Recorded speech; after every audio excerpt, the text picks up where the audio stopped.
toujours apprécié les rôles qui étaient des grands rôles de répertoire plutôt dramatiques, dans lesquels je devais vraiment jouer un personnage. Parce que le théâtre m'intéresse tout autant que la danse en elle-même. Et donc le mariage théâtre, danse, musique, pour moi, c'est l'idéal. Donc j'ai été très portée à vraiment apprécier des rôles comme La Traviata, Dame aux Camélias, Notre-Dame de Paris, Roméo et Juliette, bon, Gisèle, Manon, voilà, Eugène Onégine. Évidemment, les grands rôles d'interprétation me plaisaient beaucoup, mais aussi après le travail avec des chorégraphes comme Yuri Kilian, comme Matsek, que j'ai rencontré par la suite, comme Robbins, toutes les pièces de Balanchine, Forsyth, des génies, on peut dire, qui m'ont énormément enrichi et qui ont fait que aussi j'ai dansé les grands classiques différemment. Ensuite, ça a été une nourriture pour moi extraordinaire. Tous les grands chorégraphes actuels ont été pour nous des sources d'inspiration qui ont fait qu'on a dansé les grandes œuvres classiques différemment et que du coup ça nous permet de rendre le classique toujours aussi actuel. Le classique ne mourra jamais à condition de l'interpréter d'une manière actuelle et avec tous ces apports qu'on a et de toutes ces richesses aussi de la danse contemporaine qui nous a apporté des fondations aussi solides que celles de la danse classique, de la danse académique. Je me suis vraiment régalée parce que tout au long de ma carrière, j'ai connu des gens, des artistes, des pédagogues, des chorégraphes magnifiques. Et donc c'est pour ces raisons-là d'ailleurs que j'ai autant de plaisir actuellement maintenant à transmettre, puisque j'ai tellement reçu moi-même de valeurs, j'ai des bijoux, des bijoux, j'ai des trésors, et donc obligatoirement, une vie ça sert à ça aussi, hein, c'est avoir la capacité de transmettre, autant dans ma vie privée d'ailleurs avec mes enfants. J'aime ce sens de la transmission, j'apprécie beaucoup, et aussi au niveau artistique dans ma vie d'artiste.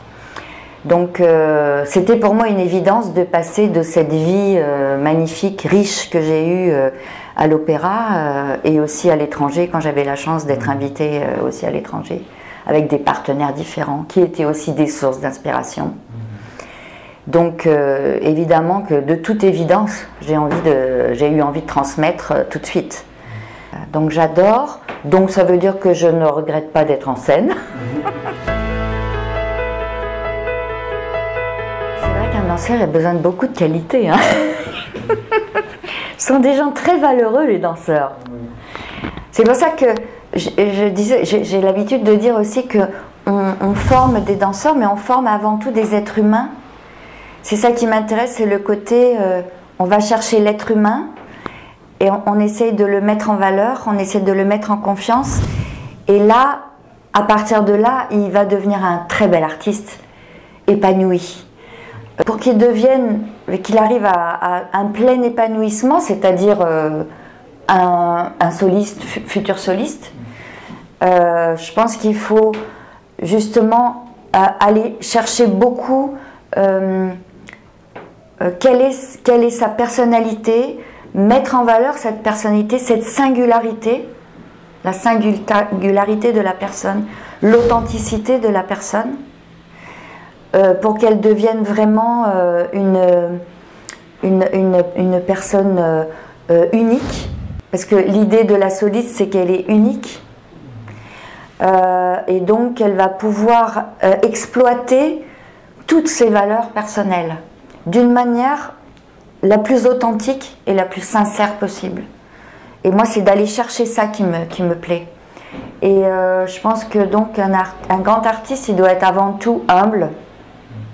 Parce que si on n'a pas cette humilité dans le travail, cette remise en question quotidienne, cette autodiscipline, cette idée de l'absolu, cette idée de l'infini, on n'a jamais fini de trouver la qualité c'est à l'infini.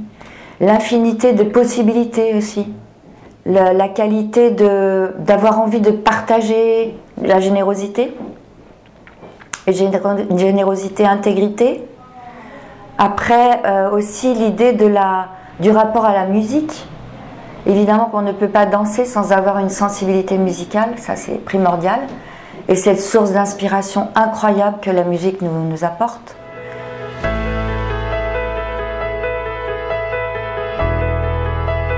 Je pense que c'est dû au fait justement qu'il y a de plus en plus de cours contemporains aussi, et que les jeunes danseurs sont à même de dédramatiser, entre guillemets, la situation du danseur classique, parce qu'on sait que c'est tellement difficile l'apprentissage de la danse classique. Et que donc la danse contemporaine dédramatise un petit peu cette situation. Il y a plein de choses en commun, il y a plein d'idées, de manières de bouger, d'utilisation du corps qu'on peut vraiment mettre en commun et qui nous aident à avoir une vision globale de ce qu'est le mouvement dansé en général. Donc je crois que oui, les danseurs évoluent, ils sont plus confiants et ils sont capables de s'intégrer et de s'adapter beaucoup plus facilement qu'avant à toute forme de danse. Ça me paraît primordial effectivement. Parce que si, moi, par expérience, je sais que j'ai eu la chance de danser plein de formes de danse différentes. J'ai toujours adoré toutes les danses, moi. Donc je me suis intéressée. Et à l'opéra, on a eu aussi la chance d'avoir des chorégraphes contemporains. J'ai moi-même eu des expériences extérieures aussi avec des chorégraphes contemporains. Et du coup, je crois fermement à cette synergie entre ces deux formes de danse, mais aussi d'autres danses. Et donc, oui, il y a eu une évolution incroyable. Et ça fait du bien. Mais c'est une évidence. Évidemment qu'actuellement, on voit bien qu'au niveau de la création de spectacles, les créateurs ont besoin d'artistes qui savent chanter, qui savent utiliser la voix en tout cas. De temps en temps, on utilise la voix, on utilise le chant. Il faut être de plus en plus libre de s'exprimer de toutes les manières possibles. Donc on doit préparer les jeunes et on doit dédramatiser cette situation-là. Parce qu'en plus c'est extrêmement épanouissant de pouvoir toucher à tout ça. Moi je le sais puisque je l'ai fait. Donc je sais à quel point c'est magnifique, c'est enrichissant, c'est régénérant, c'est...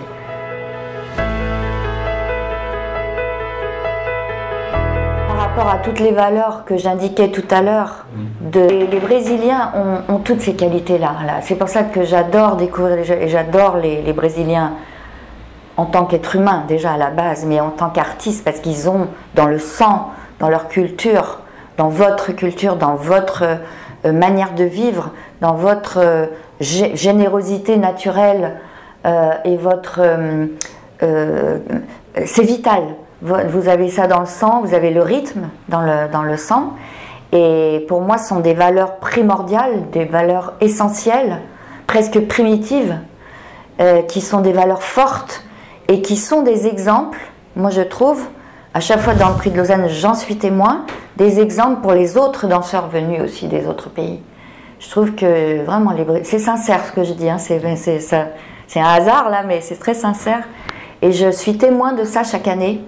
Et vraiment, je porte et j'essaye d'aider, tant que je peux le faire, ces danseurs à vraiment s'épanouir et à aussi voyager de par le monde, autant qu'ils puissent le faire, parce que ça aussi, c'est enrichissant.